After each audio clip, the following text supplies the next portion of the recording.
Riram da zeladora no exato momento em que ela entrou na sala de reuniões da escola acompanhada pelo pai viúvo e seus 2 filhos. A voz dela tremia ao tentar explicar por que estavam todos ali, mas os olhares de desprezo do conselho escolar cortavam cada palavra antes mesmo que ela terminasse de pronunciar. Era uma quinta-feira de abril, a chuva batia nas janelas com força e o silêncio dentro daquela sala parecia mais pesado que o céu lá fora.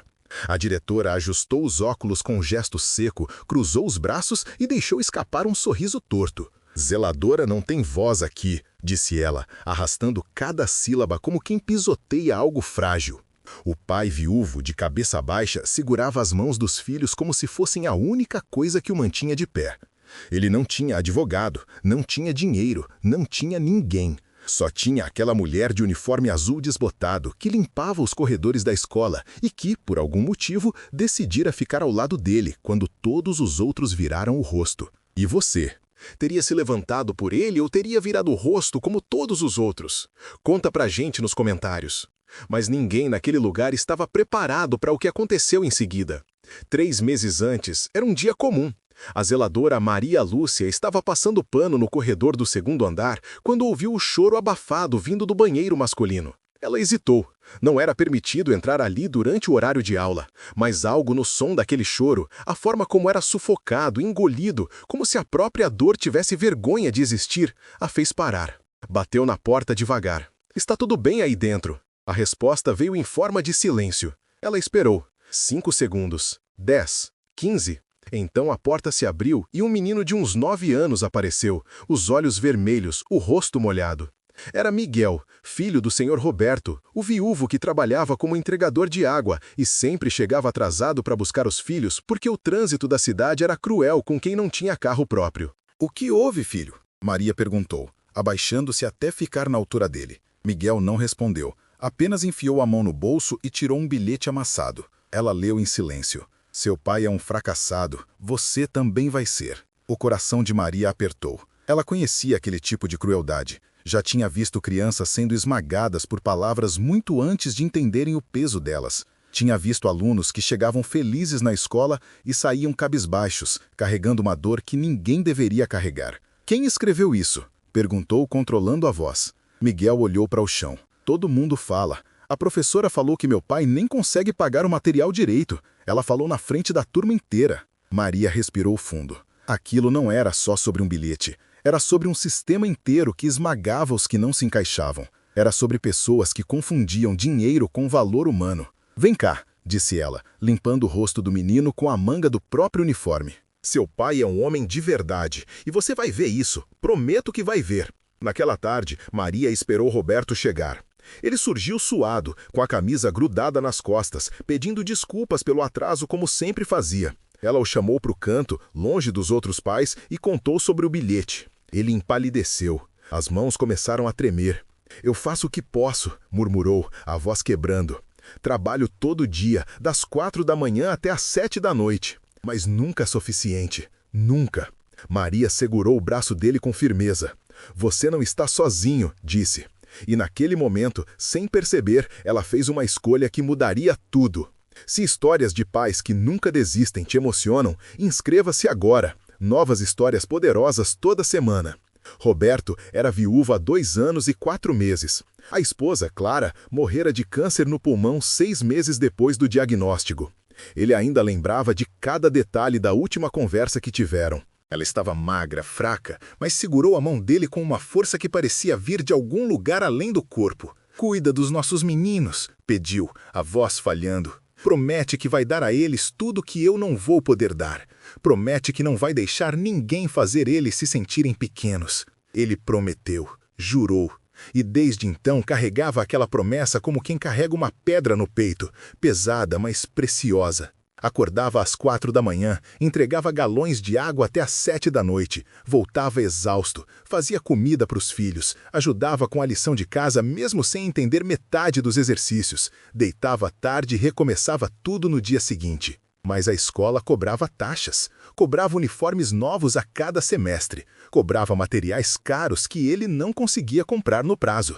E a diretora, Dona Marta, uma mulher de 50 e poucos anos que falava como se tivesse nascido em berço de ouro e se vestia como se estivesse sempre indo para um jantar de gala, não perdia a chance de humilhá-lo em público. "O senhor sabe que há prazos, não sabe?", disse ela certa vez, na frente de outros pais, na porta da escola, com aquele tom que pessoas como ela usam quando querem deixar claro que você não pertence àquele lugar. Se não pode pagar, talvez seja melhor procurar uma escola pública. Lá o senhor não terá essas exigências. Roberto engoliu a humilhação. Não respondeu, apenas abaixou a cabeça e saiu com os filhos, um de cada lado, sentindo o peso dos olhares sobre as costas. Mas Miguel e Lucas ouviram tudo, cada palavra, cada sílaba venenosa. E aquilo ficou marcado neles como uma tatuagem invisível que dói mesmo quando ninguém está vendo. Maria viu tudo de longe. Estava limpando os vidros da entrada quando presenciou a cena.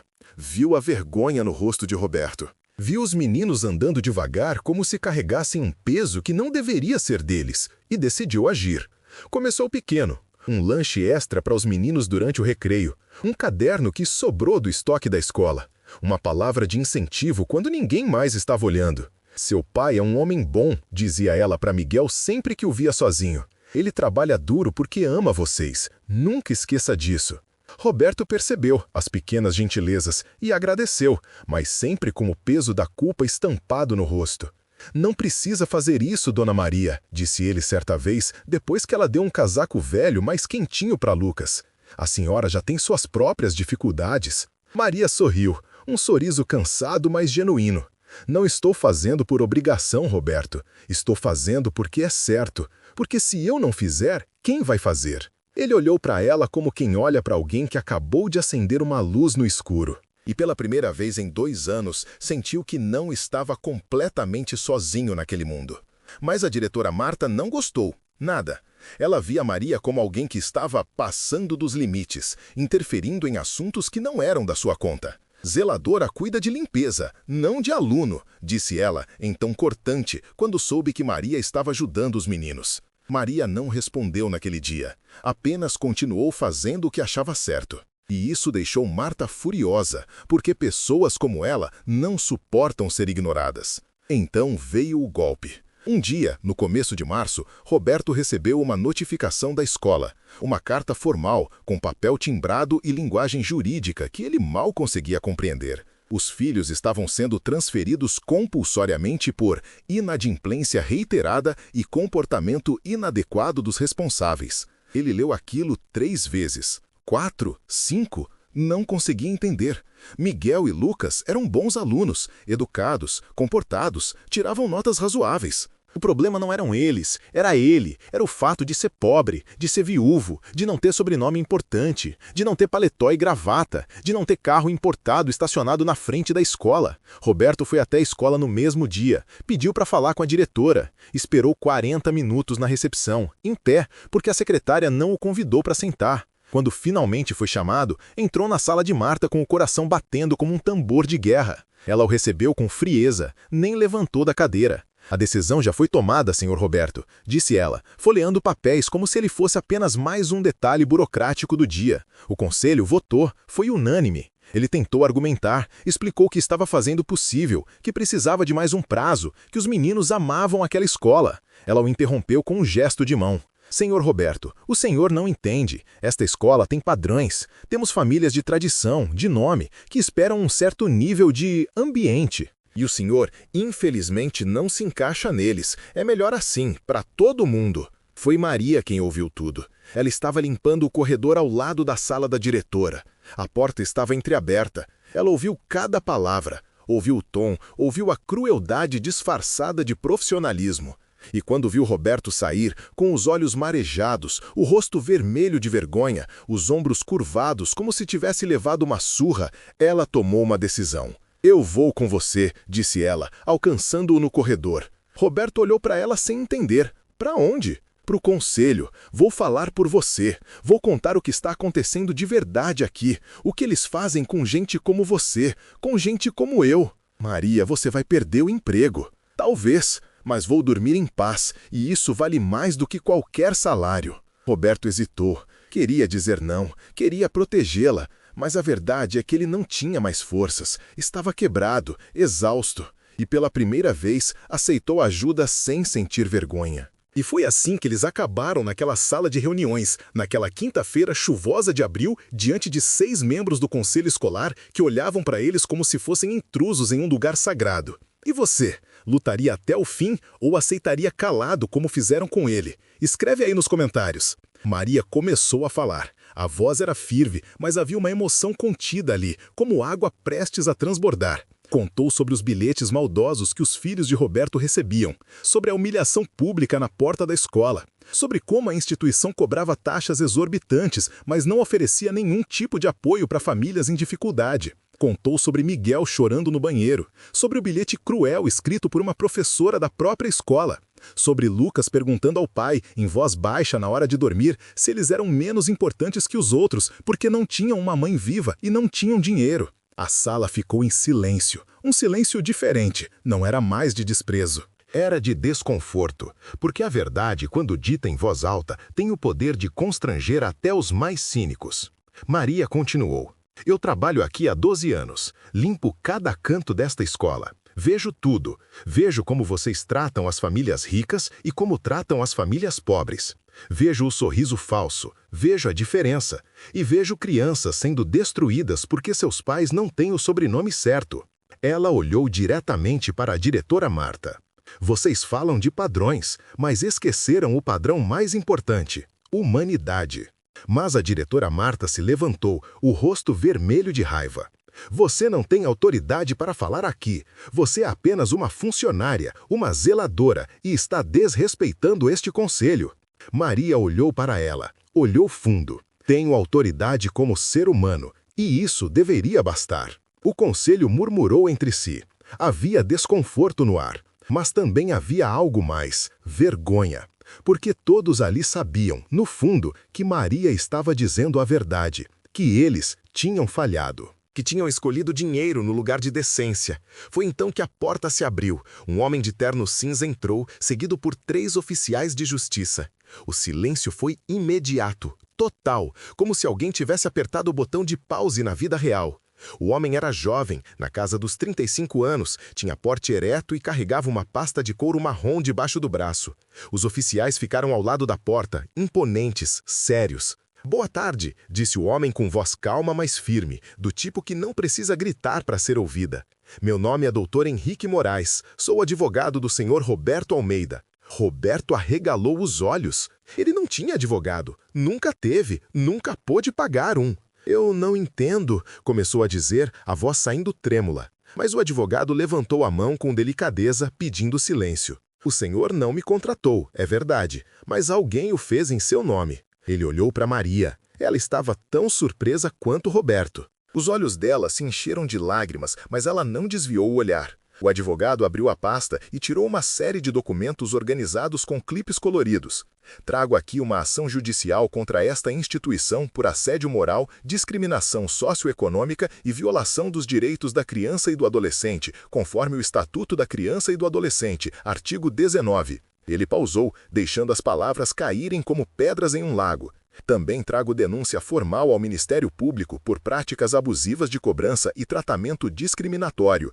A diretora Marta ficou pálida, as mãos começaram a tremer. Isso é absurdo, esta escola tem reputação, temos famílias respeitáveis. Tenho aqui, continuou o advogado sem se abalar, 12 depoimentos de ex-funcionários e pais de alunos que relatam práticas abusivas desta direção. Tenho cópia dos bilhetes enviados aos filhos do Sr. Roberto, incluindo um escrito de próprio punho por uma professora desta escola, a senhora Carla Mendes, que curiosamente é sobrinha da diretora. Ele fez uma pausa dramática. Tenho gravações, fornecidas por pais que se sentiram ameaçados, de conversas em que a senhora diretora Marta humilha publicamente o Sr. Roberto e outras famílias de baixa renda.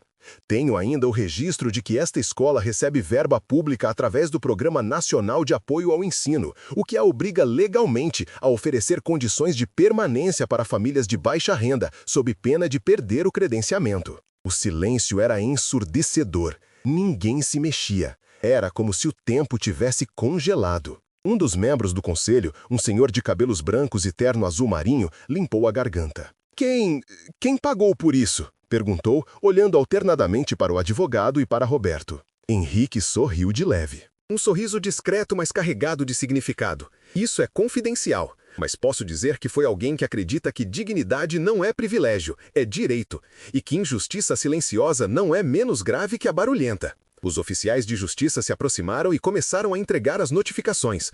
Cada membro do conselho recebeu um envelope lacrado. A diretora Marta recebeu o dela com as mãos trêmulas, os olhos arregalados, a respiração curta. Ela tentou falar, mas as palavras não saíam, apenas um som rouco, quebrado. Roberto olhou para Maria. Ela estava em lágrimas, mas sorria.